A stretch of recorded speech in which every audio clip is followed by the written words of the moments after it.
Bismillahirrahmanirrahim. Alhamdulillahirabbil alamin. Allahumma shalli wa sallim wa barik ala Muhammad wa ala ali Muhammad. Allahumma anfa'na bima 'allamtana wa 'allimna ma yanfa'una wa zidna ilma wa barik lana fi ilmina warzuqna al-ikhlasa bil qawli wal 'amali kamila wa 'ilman nafi'an la yunsa wa tawfiqan daima wa sihhatan wa yaqinan wa 'afiyah. Allahumma iftah lana kulla khair wa yassir lana kulla umur. Allahumma ansuril mujahidin warhamil mustad'afin wa dammir a'da'ad-din wa tmis 'ala amwalihim. Amin ya rabbal alamin. Alhamdulillah kaum muslimin rahimani wa rahimakumullah. Kita lanjutkan pengajian hadis dari kitab Sunan Tirmidzi karya Al-Imam At-Tirmidzi rahimahullah. Dan kita sudah sampai pada bab yang tentang salatnya imam yang duduk. Faqala al-mu'allif rahimahullah ta'ala wa nafa'ana bihi wa bi ulumihi fid dharain amin. Bab ma ja'a bab tentang apabila shallal imamnya salat qa'idan dengan duduk, fa sallu qu'udan, maka salatlah juga dengan duduk. Jadi kita disuruh mengikuti imam. Imamnya salat duduk, maka makmumnya juga salat dengan duduk. Tapi fikihnya bagaimana? Perlahan-lahan, ya, pelan-pelan kita pelajari dulu dalilnya. Hadis 361 dari Anas bin Malik radhiyallahu anhu, dia mengatakan kharra, telah jatuh Rasulullah sallallahu alaihi wasallam an faras, dari kuda. Jadi Nabi itu juga bisa kena musibah, jatuh dari kuda, bisa. Fajurisha, lalu beliau terluka. Fasalla, lalu beliau salat bina bersama kami qa'idan dengan duduk. Fasallaina, lalu kami pun salat ma'ahu bersama dengan beliau qu'udan, juga dengan duduk. Tsumma sarafa, kemudian beliau bubaran. Faqala, lalu beliau selesai bubaran mengatakan innamal imam, sesungguhnya tiada lain imam itu. Au qala, atau beliau mengatakan innamal ju'ilal imam, sesungguhnya tiada lain imam dijadikan liyutam bih, untuk diikuti. Fa idza kabbara, kalau beliau takbir, fakabbiru, maka silahkan takbir. Wa idza raka'a, kalau beliau rukuk, farka'u, maka silahkan rukuk. Wa idza rafa'a, kalau dia mengangkat, yaitu i'tidal, farfa'u, maka mengangkatlah. Wa idza qala, dan jika dia mengatakan sami'allahu liman hamidah, semoga Allah mengabulkan doa orang yang memujinya, faqulu, maka ucapkanlah rabbana walakal hamdu, wahai pemelihara kami, hanya untukmu segala pujian. Wa idza sajada, dan apabila beliau sujud, fasjudu, maka sujudlah. Wa idza shalla qa'idan, kalau beliau itu salatnya dengan duduk, fasallu qu'udan, maka salatlah juga dengan duduk, ajma'un, semuanya. Kaum muslimin rahimani wa rahimakumullah, hadis ini menunjukkan bahwasanya imam itu harus diikuti. Diikuti dalam hal apanya? Dalam hal gerakan, bukan dalam hal bacaan. Kalau bacaan beda, nggak ada masalah. Salat zuhur, imamnya baca surat Al-Kafirun, kita membaca surat Yasin, nggak ada masalah. Demikian juga niat, tidak harus sama, ya. Imamnya salat isya, kita niatnya salat sunnah, karena kita sudah salat isya tadi ketika kita safar. Nah, tidak ada masalah, beda niat. Tapi kalau gerakan, ini perhatikan semuanya gerakan, ya. Dia takbir, takbirkan gerakan, takbiratul ihram, Allahu akbar, ya. Kemudian rukuk, ini gerakan, i'tidal, ini gerakan, ya. Kemudian ucapan sami Allah liman hamidah dalam i'tidal dijawab dengan rabbana walakal hamdu. Kemudian sujud, ini gerakan. Demikian juga posisi, ya, posisinya sholat duduk, maka kita sholat dengan duduk. Tapi ini masalah khilafiyah. Masalah ini apa? Diperselisihkan oleh para ulama. Mari kita lihat bagaimana perselisihan para ulama. Pendapat pertama, sebagian ahli hadis berpendapat sesuai hadis ini bahwasanya kalau imam duduk maka kita juga duduk. Ini pendapatnya Imam Ahmad bin Hanbal dan Imam Ishaq, temannya Imam Ahmad. Ini pendapat yang pertama. Pendapat yang kedua, sebagian ulama berpendapat kalau imamnya duduk maka orang yang di belakangnya tidak duduk tetapi berdiri. Kenapa? Karena mampu berdiri. Imamnya yang sakit silahkan duduk, makmumnya yang sehat tetap berdiri. Fa in shallau qu'udan, kalau makmumnya ikut duduk gimana? Lam tujizhim, maka tidak sah. Dan ini pendapatnya siapa? Pendapatnya Thawri, demikian juga Malik, demikian juga Ibnu Mubarak, demikian juga Imam Syafi'i. Berarti jumhur ulama di sini. Maka di sini ada dua pendapat, pendapat Imam Ahmad dan pendapat mayoritas para ulama. Pendapat mayoritas para ulama, makmum sehat maka harus berdiri, tidak boleh ikut-ikutan duduk. Pendapat Imam Ahmad sesuai hadis ini, imam duduk maka makmumnya juga duduk. Nah sekarang pertanyaannya, kenapa mayoritas ulama pilih bahwasanya makmumnya tetap berdiri? Kenapa tidak sesuai hadis ini saja? Nah, jangan kita meremehkan mayoritas ulama apa? Wah ini mayoritas ulama salah, ini sesat, menyelisih hadis ini. Enggak. Mayoritas ulama juga punya dalil. Dalilnya apa? Pada saat Nabi hampir wafat, beliau sakit. Waktu itu beliau mengimami dengan duduk, sementara para jamaah bermakmum dalam keadaan berdiri. Nah, maka mayoritas para ulama mengatakan yang dipakai itu adalah yang terakhir dari ajaran Nabi. Ini ajaran Nabi dulu-dulu di awal Islam. Setelah itu Nabi mengajarkan di akhir hayat beliau bahwa makmumnya tetap berdiri apabila mereka mampu berdiri. Nah, maka yang diambil adalah yang terakhir diajarkan Nabi. Istilahnya apa? Al-ahdats fal-ahdats. Yang diambil itu yang paling baru dari ajaran Nabi SAW. Dulu beliau mengajarkan A, lalu mengajarkan B yang berbeda. Nah, yang dipakai yang paling baru, yang B. Tapi kalau Imam Ahmad, beliau tetap memakai hadis ini. Tapi maksudnya Imam Ahmad itu adalah kalau imamnya memulai dengan sholatnya itu duduk. Jadi misalnya imamnya sejak takbiratul ihram duduk, nah itu jamaahnya semuanya ikut duduk. Tapi kalau imamnya sejak awal berdiri, kemudian di tengah-tengah sholat, kemudian beliau merasa sakit, akhirnya sholatnya dengan duduk, maka makmumnya tetap berdiri seperti sedia kala. Nah, jadi imamnya itu dibagi dua. Kalau sejak awal duduk, makmum duduk. Kalau sejak awal berdiri, meskipun tengah-tengah dia duduk, makmum tetap berdiri. Jadi tidak secara mutlak mengikuti imamnya ini. Nah, kita orang Indonesia mazhabnya mazhab Syafi'i, udahlah pakai mazhab Syafi'i saja ya. Tetap berdiri kita meskipun imamnya duduk. Dan ini pernah saya alami, Pak. Saya ikut daurah di Ishkarimah. Yang mengisi daurah itu seorang syekh. Syekhnya itu duduk di atas kursi roda. Nah, kemudian syekhnya oleh Ustaz Syihab disuruh ngimami. Nah, itu semuanya salatnya berdiri. Pakai mazhab Syafi'i atau pakai mazhab mayoritas para ulama. Seandainya kita pakai mazhab Imam Ahmad, maka karena imamnya duduk di atas kursi roda, semua kita salatnya dengan duduk. Nah, mazhabnya Imam Ahmad ini bisa kita terapkan kalau kita misalnya salat sunnah. Salat sunnah, misalnya salat tarawih. Nah, jadi saya sengaja kadang-kadang salat tarawih saya ajak, ayo bapak-bapak semuanya salat tarawihnya dengan duduk, ikuti saya. Tujuannya apa? Supaya semuanya paham bagaimana tata cara sholat dengan duduk. Jadi 11 rakaat kan itu tarawih di Solo. Nah, saya ambil 3 rakaat yang terakhir itu dengan duduk supaya semuanya paham bagaimana sholat dengan duduk. Berikutnya babun minhu, bab yang semisal itu. Hadis 362 dari Aisyah radhiyallahu anha, dia mengatakan telah salat Rasulullah sallallahu alaihi wasallam khalfa Abi Bakr, di belakang Abu Bakar As-Siddiq, fi maradihi alladhi mata fihi, pada saat sakitnya beliau yang akhirnya mati padanya, salatnya itu qa'idan, dalam keadaan duduk. Diriwayatkan juga dari Aisyah bahwasanya Nabi mengatakan idza shallal imamu jalisan, kalau imamnya salat dengan duduk, fasallu julusan, silahkan ikut salat dengan duduk. Diriwayatkan juga dari Aisyah bahwa Nabi SAW keluar pada saat sakitnya sementara Abu Bakar As-Siddiq sudah mengimami manusia. Jadi tengah-tengah Abu Bakar mengimami, Nabi keluar. Nah, keluar maksudnya keluar dari rumahnya ke masjid. Lalu beliau ikut salat di sampingnya Abu Bakar As-Siddiq radhiyallahu anhu. Waktu itu para manusia mengikuti salatnya Abu Bakar, sementara Abu Bakar mengikuti salatnya Nabi sallallahu alaihi wasallam. Diriwayatkan dari Aisyah bahwa Nabi sallallahu alaihi wasallam salat di belakang Abu Bakar dalam keadaan duduk.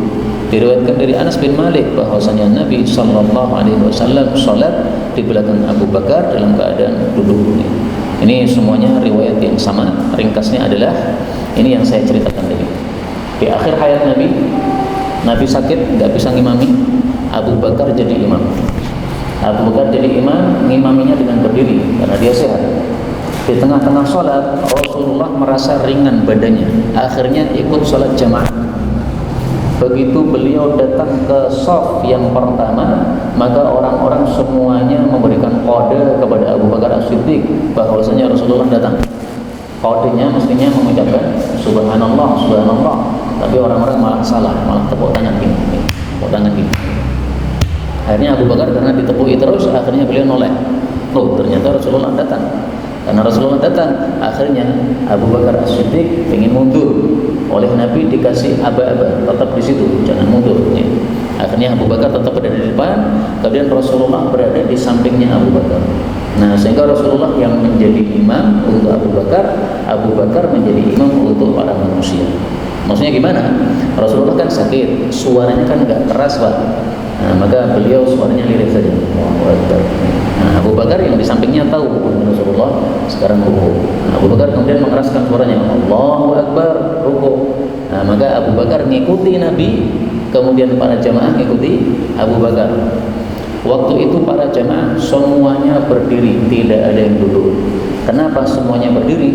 Karena sejak awal salat diimami oleh Abu Bakar dalam keadaan berdiri. Maka meskipun di tengah-tengah salat Rasulullah itu ngimami dalam keadaan duduk, jamaah tetap kondisinya berdiri karena sejak awal adalah berdiri. Inilah dalil yang dipakai oleh mayoritas para ulama bahwa dipakai oleh mayoritas ulama bahwa imamnya duduk tetap makmumnya berdiri. Hadis 363 dari Anas bin Malik radhiyallahu anhu, dia mengatakan telah salat Rasulullah sallallahu alaihi wasallam fi maradihi, pada saat sakitnya, khalfa Abi Bakar, di belakang Abu Bakar As-Siddiq, qa'idan dengan duduk, fi thawbin, memakai satu baju, mutawahhishan, dalam keadaan beliau berkerubut, bihi, dengan satu baju tadi. Satu baju ini maksudnya satu kain sebagaimana orang ihram itu. Orang ihram kan pakai kain, dua kain biasanya kan. Kain atas sebagai selendang rida, kain bawah sebagai sarung izar. Nah, ini beliau hanya memakai satu kain saja. Ini menunjukkan bahwa orang sholat pakai satu kain boleh. Lah terus kalau cuma satu kain gimana caranya? Mutawahhisan, diselimpangkan dengan berkerubut. Artinya ujung dengan ujung ditemukan di sini, diikat di leher. Nah, sehingga seluruh tubuhnya tertutupi. Nah, sehingga semua auratnya tertutupi. Ini kalau satu kainnya lebar. Kalau satu kainnya sempit, maka sudah kita bahas dulu, jangan dipakai seperti itu. Karena kalau dipakai seperti itu, nanti auratnya terbuka. Pakai sarung saja, sehingga telanjang dada. Nggak apa-apa, karena terpaksa. Orang-orang miskin zaman dulu ya, kainnya hanya satu saja, mereka tidak punya kain yang banyak. Berikutnya babu majaa tentang fil imami, imam yang hadu, dia bangkit fir raka'ataini, pada rakaat yang kedua. Fir raka'ataini, pada dua rakaat, maksudnya bangkit langsung ke rakaat ketiga, nasian, dia lupa. Ini bab bicara tentang seorang imam yang semestinya setelah dua rakaat kan tasyahud awal, tapi dia langsung bangkit. Mestinya tasyahud awal, malah dia langsung bangkit ke rakaat yang ketiga. Nah, gimana ini kasus seperti ini? Hadis 364 dari Sya'bi, dia mengatakan telah salat bersama kami Mughirah bin Syu'bah, sahabat Nabi sallallahu alaihi wasallam, lalu dia bangkit pada dua rakaat, alias bangkit ke rakaat yang ketiga langsung. Maka mentasbihinya para jamaah, maka dia pun membalas tasbih mereka, ikut-ikutan tasbih. Tatkala sudah selesai salatnya dan dia salam, maka dia pun kemudian sujud dua kali sujud sahwi dalam kondisi duduk, kemudian menyampaikan kepada mereka bahwasanya Rasulullah SAW melakukan bersama mereka semisal persis apa yang dia lakukan pada saat itu. Jadi maksudnya, kalau imamnya itu lupa tasyahud awal, kemudian langsung bangkit dan sudah berdiri lurus, maka ini haram hukumnya untuk dia turun duduk lagi ke tasyahud, haram. Kalau nekat bagaimana? Kalau nekat dan dia tahu hukumnya, maka sholatnya batal. Demikian dijelaskan oleh para ulama. Tapi kalau tidak tahu hukumnya atau karena lupa, sebenarnya tahu hukumnya, tapi karena mendadak ditasbihi orang, kemudian setelah dia bangkit berdiri langsung balik duduk, nah ini dimaafkan, namanya saja lupa. Tapi kalau tahu dan tidak lupa, maka sholatnya batal dan dia berdosa karena melanggar. Nah di sini Mughirah bin Syu'bah jadi imam. Tasyahud awal lupa, langsung bangkit rakaat ketiga. Maka ditasbihi orang-orang. Nah karena beliau sudah berdiri tegak, maka dia mengatakan kepada mereka, Subhanallah. Jadi maksudnya seolah-olah beliau mengatakan, kamu itu yang untuk saya berdiri, nggak usah nyuruh saya duduk. Saya sudah tegak berdiri. Nah, akhirnya mereka pun ikut-ikutan berdiri mengikuti Mughirah bin Syu'bah.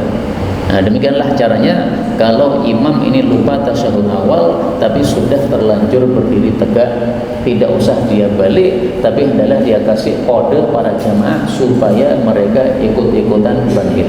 Misalnya mengatakan begini, Subhanallah. Artinya apa? Semuanya berdiri semua. Kemudian karena kita lupa dari tasyahud awal, maka cara menggantinya adalah apa? Sajdatai sahwi. Lakukan 2 kali sujud sahwi. Sujud sahwinya bebas, boleh sebelum salam, boleh setelah salam. Yang dilakukan oleh Mughirah ini adalah salama. Dia salam dulu baru kemudian sujud sahwi. Nah, berarti boleh setelah salam.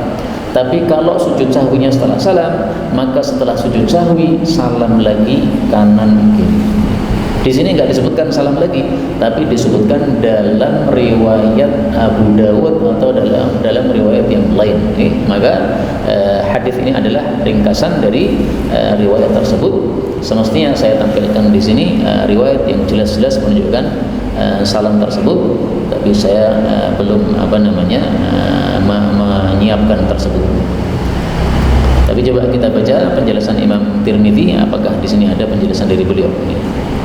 Nah, beliau mengatakan di sini bahwasanya seseorang kalau sudah berdiri lupa tasyahud awal, maka dia kalau sudah berdiri tegak lanjut sholatnya, nanti diganti 2 kali sujud sahwi.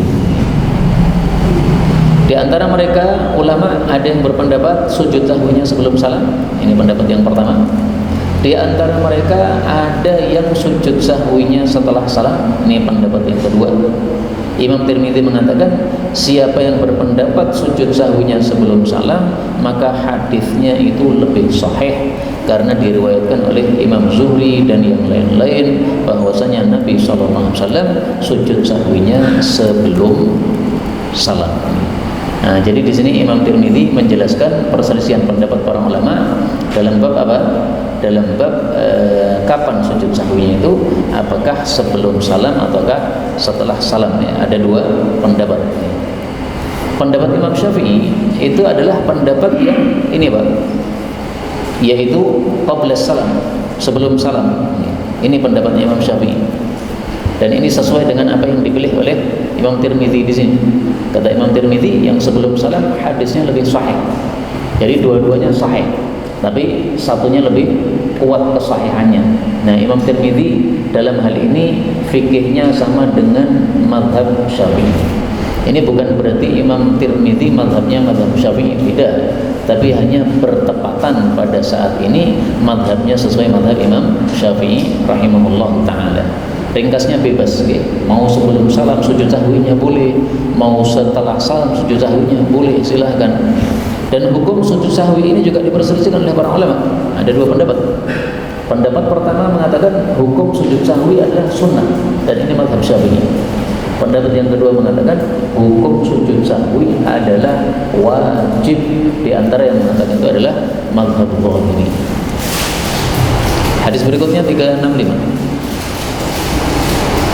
Dari Ziyad bin Ilaqah, dia mengatakan telah salat mengimami kami Mughirah bin Syu'bah, sahabat Nabi. Tatkala dia salat sudah 2 rakaat, dia langsung bangkit tanpa duduk alias tidak tasyahud awal. maka ditasbihi oleh jamaah yang ada di belakangnya. Maka beliau berisyarat kepada mereka, anqumu, berdirilah kalian, misalnya begini, sambil tasbih tadi menurut hadis yang pertama. Maka tatkala dia selesai dari salatnya, dia pun salam, kemudian sujud sahwi wa sallama, dan salam lagi. Oh, ini ada di sini ya. Jadi perhatikan di sini kalimatnya, falamma faragha, tatkala sudah selesai min salatihi, dari salatnya, sallama, beliau salam lagi. Ini salam dari salat. Wa sajada sajdatai sahwi, lalu beliau sujud sahwi 2 kali, wa sallama, dan salam lagi. Maka salamnya 2 kali, salam dari salat dan salam dari sujud sahwi. Wa qala, dan beliau mengatakan, hakadha, inilah yang dilakukan oleh baginda Rasulullah sallallahu alaihi wasallam, dan hadis ini juga sahih. Nah, ternyata ada dalam Sunan Tirmidzi juga bahwasanya beliau salam lagi setelah sujud sahwi. Maka ini perlu digarisbawahi tentang hal ini. Berikutnya, babu ma jaa fi miqdaril qu'ud, bab tentang berapa kadarnya lama duduk fi rak'atainil ulayaini, pada 2 rakaat yang pertama. Ini maksudnya adalah tentang duduk tasyahud awal, lamanya berapa menit. Hadis ini diriwayatkan oleh Abu Ubaidah dari bapaknya yaitu Ibnu Mas'ud. Dia mengatakan adalah Rasulullah sallallahu alaihi wasallam idza jalasa, apabila duduk fi rak'atainil ulayaini, pada 2 rakaat yang pertama, yaitu duduk tasyahud awal, ka'annahu, seolah-olah beliau itu ala radfi, di atas batu yang panas. Apa maksudnya, Pak? Nah, duduknya hanya sebentar saja. Kita duduk di atas batu panas gak mungkin lama-lama. Jadi ringkasnya apa? Tasyahud awal duduknya tidak lama-lama seperti tasyahud akhir. Kalau tasyahud akhir, kita memperbanyak doa kepada Allah Subhanahu wa taala. Bahkan Abu Bakar As-Siddiq tanya, "Ya Rasulullah, tolong saya diajari doa yang bisa saya baca di dalam salat." Maka beliau mengajarkan doa, dan doa itu dibaca oleh Abu Bakar sebelum salam, berarti tasyahud akhirnya lama. Nah, sekarang kalau kita memakai hadis ini, ini hadisnya derajatnya apa? Haditsun hasan. Illa anna Abu Ubaidah, hanya saja Abu Ubaidah lam yasma' min abi, dia tidak mendengar hadis ini dari bapaknya. Jadi Abu Ubaidah ini anaknya Ibnu Mas'ud. Ini kan menceritakan dari bapaknya, ya. Yuhadits an abi, menceritakan dari bapaknya. Tapi dia tidak pernah mendengar hadis ini dari bapaknya. Berarti sanadnya terputus. Kalau sanadnya putus, berarti gimana? Hadisnya derajatnya apa? Dhaif. Makanya Syekh Albani mengatakan hadis ini dhaif. Nah, kalau dhaif gimana? Enggak bisa dijadikan sebagai hujjah. Terus apakah bisa kita terapkan? Tasyahud awalnya pendek, bisa. Kenapa? Karena ini meskipun dhaif sanadnya, tetapi diamalkan oleh para sahabat-sahabat Nabi sallallahu alaihi wasallam. Nah, para sahabat Nabi mengamalkannya pasti sumbernya juga dari Rasul sallallahu alaihi wasallam. Nah, karena itulah fikihnya mayoritas para ulama malah sesuai hadis ini. Imam Tirmidzi mengatakan, inilah yang dilakukan oleh para ulama. Mereka itu memilih supaya tidak memanjangkan pada duduk tasyahud awal, dan tidak usah menambah atas tasyahud awal sesuatu pun, hanya membaca syahadat saja. Artinya tidak membaca selawat. Tasyahud yang kita baca apa? 1 tasyahud, tahiyat, at-tahiyatu lillah wa salatu thayyibat, assalamu alayka, kemudian salam, assalamu alayka ayyuhan nabiy wa rahmatullahi wa barakatuh, assalamu alayna wa ala ibadillahi sholihin, kemudian syahadah, asyhadu an la ilaha illallah, asyhadu anna muhammadan abduhu wa rasuluh, kemudian salawat. Nah, ini yang dimaksud la yazida 'ala tasyahud. Tidak usah menambah tasyahud, maksudnya bacanya cuma tahiyat, salam, kemudian syahadat. Enggak usah nambah selawat. Nah, itu adalah pendapat mayoritas para ulama rahimahullah ta'ala. Selawat tidak dibaca pada tasyahud awal. Tapi ini masalah khilafiyah. Masalah apa? Khilafiyah. Kalau kita sudah terbiasa tasyahud awal membaca selawat, silahkan, enggak ada masalah. Ini juga pendapat ulama juga. Tapi kalau mau mayoritas ulama itu tasyahud awal tidak membaca sholawat. Dan yang saya lihat itu kalau imamnya dari kalangan NU biasanya begitu, tasyahud awalnya cepat. Kenapa kok cepat? Bukan karena bacaannya cepat, bukan. Karena tasyahudnya pada tasyahud awal itu berhenti sampai syahadatain. Selawatnya enggak dibaca. Dan itu adalah pendapatnya apa? Mayoritas ulama rahimahumullahu ta'ala. Bahkan mereka mengatakan apa? In zada 'ala tasyahud. Kalau dia menambah selawat setelah tasyahud, fa 'alaihi sajdatas sahwi, maka dia mengganti dengan sujud sahwi. Ini pendapat sebagian ulama, di antaranya Imam Syafi'i dan yang lain-lain. Nah, maka ringkasnya ini masalah khilafiyah. Kalau kita mengikuti mayoritas ulama, tidak usah baca selawat. Kalau kita sudah terbiasa baca selawat, itu pun juga sah, tidak ada masalah. Itu juga pendapat ulama yang lain, pendapat minoritas ulama rahimahumullah ta'ala. Nah, di sini Imam Tirmidzi memang tidak menyebutkan perselisihan pendapat ya, tetapi perselisihan pendapat itu sudah dikenal oleh para ulama dalam kitab-kitab yang lain. Bab ma jaa fil isyarah fi shalah, bab tentang isyarat di dalam salat. Yang dimaksud isyarat ini adalah pada saat tahiyat kita berisyarat dengan jari telunjuk kita. Dan tujuan dari isyarat ini adalah untuk menunjukkan keesaan Allah Subhanahu wa taala. Pada saat tahiyat kita mengucapkan at-tahiyatu lillah, Allah itu adalah esa. Maka jari kita menunjukkan satu, menunjukkan esa. Kalau mazhab Syafi'i, mereka memilih tahiyatnya ini, isyaratnya ini pada saat syahadat. Asyhadu an la ilaha illallah. Nah, pada saat mengucapkan Allah itu kemudian baru kita menunjuk seperti ini. Ini menurut mazhab Syafi'i supaya tiga-tiganya mengesahkan Allah. Mulut kita mengucapkan illallah, mengesahkan Allah, jari kita menunjuk, mengesahkan Allah, dan hati kita juga merenungi tentang mengesahkan Allah Subhanahu wa taala. Nah, maka tiga-tiganya bareng mengesahkan Allah Subhanahu wa taala. Maka masalah ini juga khilafiyah. Kapan menunjuk ini? Kalau sejak awal sudah menunjuk, tidak ada masalah. Ini mazhab sebagian para ulama.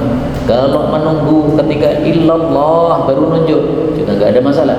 Ini mazhab Syafi'i rahimahumullah ta'ala. Semuanya pendapat ulama kita, semuanya bersandar dari hadis-hadis yang mereka baca. Hadis 367 dari Ibnu Umar dari Suhaib. Ini unik nih ya, sahabat Nabi Ibnu Umar meriwayatkan dari sahabat Nabi yang lain, Suhaib Ar-Rumi. Dia mengatakan, marartu, saya melewati bi Rasulillah sallallahu alaihi wasallam wa huwa dalam keadaan yusalli, beliau salat. Fasallamtu alaihi, lalu saya salam kepada Nabi. Faradda ilayya isyaratan, lalu beliau menjawab kepada saya salamnya dengan isyarat. Wa qala la a'lamu illa annahu qala isyaratan bi asba'i, yaitu isyarat dengan jarinya. Wa fil babi an Bilal wa Abi Hurairah wa Aisyah radhiyallahu anha. Nah, ini isyarat yang lain. Ternyata yang dimaksud di sini adalah apa? Isyarat yang lain, bukan isyarat pada saat tahiyat. Tapi isyarat ketika seseorang disalami oleh seseorang yang lain pada saat dia sedang sholat. Caranya menjawab dengan jari. Assalamualaikum misalnya, nah kita jawab. Dalam hadis yang lain bukan jari, tapi dengan telapak tangan gini, bagian bawah ditaruh ke bawah, bagian atas menghadap ke atas. Jadi misalnya saya sedang sholat begini, sedekap.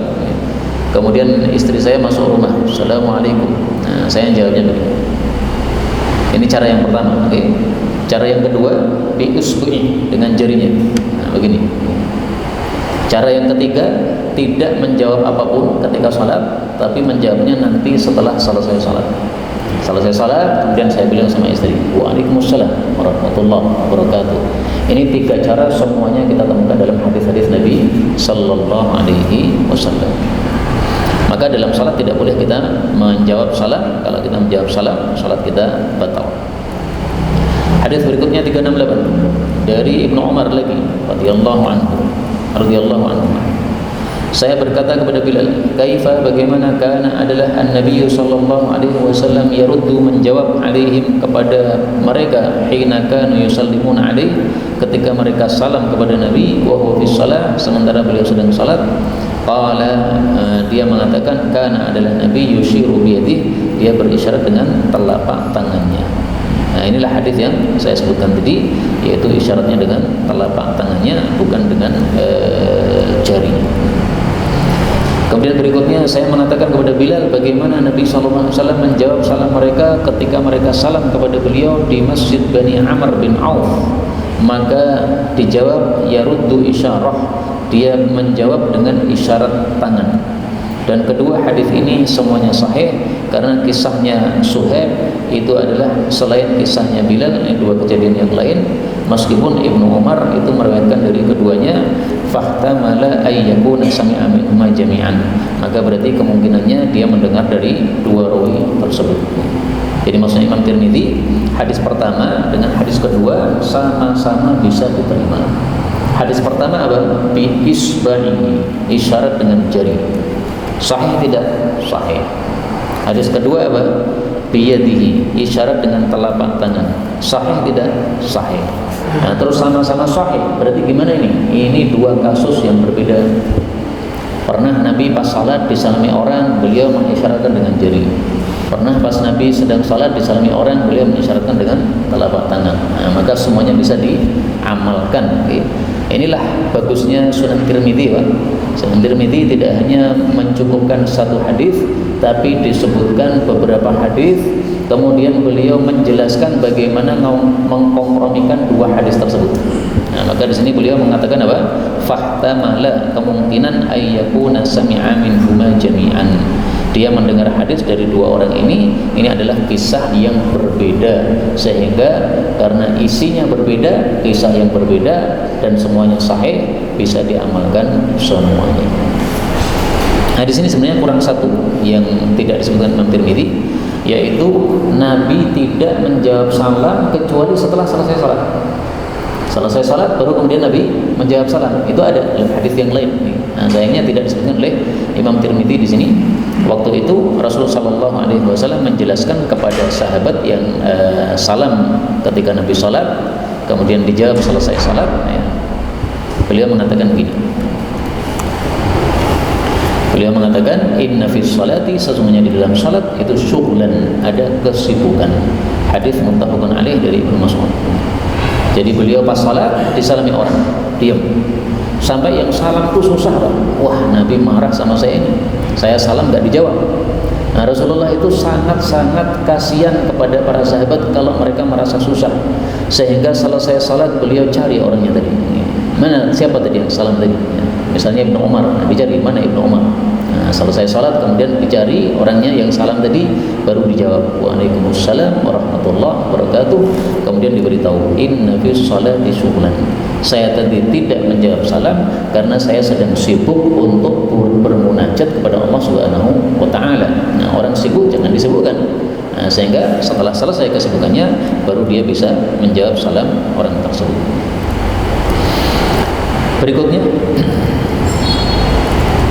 bab majaa, bab tentang anna tasbih, bahwasanya tasbih itu lirijal, diucapkan jamaah lagi-lagi, wa tasfiq, dan tepuk tangan itu lin nisa, dilakukan oleh para jamaah wanita.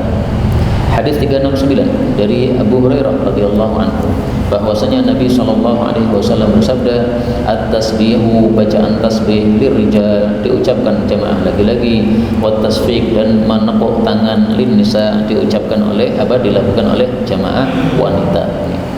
Ini penerapannya bagaimana ini? Ini penerapannya adalah ketika kita sedang sholat jamaah, misalnya imamnya salah. Nah, mengingatkan imam, ini kalau dengan ucapan kan sholat kita batal. Nah, gimana supaya nggak batal tasbih? Apakah bisa diganti dengan wirid yang lain, takbir misalnya? Tidak. Kenapa? Karena ini masalah ibadah, Pak. Masalah ibadah nggak boleh kita pakai nalar. Kalau sudah ada dalil jangan pakai nalar. Kaidahnya apa? Kaidahnya lajtihada fi mauridin nassi. Jangan pakai ijtihad, jangan pakai akal kita kalau sudah ada nas atau dalil yang jelas. Nah, di sini Nabi mengatakan at-tasbih, ucapkan tasbih, ya berarti jangan diganti yang lain-lain. Misalnya imam lupa dari tasyahud awal. Nah, para jamaah yang di belakang mengingatkan subhanallah, sehingga imamnya tahu bahwa dia ada kesalahan. Nah, untuk ibu-ibu cara mengingatkannya jangan pakai suara, tapi pakai tepuk tangan. Tepuk tangannya caranya telapak tangan bagian kanan yang dalam dipukulkan pada telapak tangan bagian luar yang kiri, seperti ini. Jadi bukan gini. Kalau ini keplok orang main-main, keplok idoro dan sebagainya. Nah, kalau ini adalah tepuk tangannya ketika orang mengingatkan sedang salat. Sebagian ulama berpendapat dua jari ditepukkan pada bagian dalam telapak seperti itu. Tapi yang lebih populer adalah yang pertama tadi. Dan menurut saya pendapat yang pertama ini, cara yang pertama ini lebih bagus karena gerakan kita jadi sedikit. Terutama kalau kita sedang sedekap, kemudian tepuk tangannya seperti ini. Nah, berarti satu tangan saja yang bergerak, satunya tidak bergerak. Tapi kalau dengan cara yang kedua, berarti dua tangan bergerak semua. Nah, gerakan yang lebih sedikit itu lebih utama daripada gerakan yang lebih banyak, karena kita sedang sholat, sedang sibuk untuk menghadap kepada Allah Subhanahu wa Ta'ala. Apakah ada contoh lain selain dari imamnya salah? Ada. Qala Aliyun, berkata Ali, kuntu adalah aku idza sta'dzantu 'ala nabi, kalau saya minta izin masuk ke rumah Nabi sallallahu alaihi wasallam, wa huwa yusalli, sementara beliau salat, sabbaha, beliau membaca tasbih. Ini juga hadisnya sahih. Jadi Ali itu kan menantunya Nabi, Pak. Kadang-kadang Ali butuh sama Nabi, mau masuk rumah Nabi, assalamualaikum ya Rasulullah, bolehkah saya masuk? Nabi sedang salat sunnah. Maka Nabi mengatakan subhanallah, maksudnya apa? Lebuo, rapopo. Nah, kalau kita mengatakan masuklah, batal. Tapi kita mengatakan subhanallah, tidak ada masalah. Jadi ucapan tasbih ini tidak menyebabkan salat kita batal, karena tasbih ini termasuk zikir kepada Allah Subhanahu wa Ta'ala. Adapun yang membatalkan salat kita adalah kalau kita ngomong kepada manusia. Assalamualaikum, dijawab waalaikumsalam, ini ngomong sama manusia, batal. Ada orang bersin, alhamdulillah, kita jawab yarhamukallah, batal, karena mendoakan kepada manusia. Tapi kalau kita bersin, kita mengucapkan alhamdulillah, tidak batal, karena alhamdulillah itu adalah zikir kepada Allah Subhanahu wa Ta'ala, tidak batal. Kemudian di sini Imam Tirmidzi tidak menyebutkan adanya perselisihan pendapat para ulama. Jadi tampaknya memang tidak ada perselisihan pendapat ya dalam hal ini, bahwasanya dibedakan antara jamaah laki-laki dengan jamaah perempuan dalam bab mengingatkan imam ini. Ada dua catatan sebagai penutup untuk pembahasan ini. Catatan yang pertama, kenapa wanita tidak disyariatkan untuk mengucapkan tasbih? Karena wanita itu di dalam Islam tidak disyaratkan untuk teriak-teriak. Sementara sholat jamaah, wanita kan di belakang. Nah, kalau wanita disuruh untuk tasbih, ini perlu teriak karena imamnya di depan jauh. Maka sebagaimana para wanita tidak disyariatkan mengumandangkan azan karena azan ini disuruh untuk suara yang keras, demikian juga tidak disyaratkan untuk tasbih karena tasbih ini memerlukan suara yang keras untuk menegur imam. Sebagian ulama malah mengatakan wanita suaranya itu aurat, karena suaranya aurat jangan bersuara terdengar oleh laki-laki. Tapi pendapat mayoritas ulama bukan aurat, ya, bukan apa? Aurat kecuali kalau dimerdu-merdukan. Kemudian catatan yang kedua, di sini disebutkan Nabi kalau dimintai izin oleh Ali, beliau sabbaha tasbih.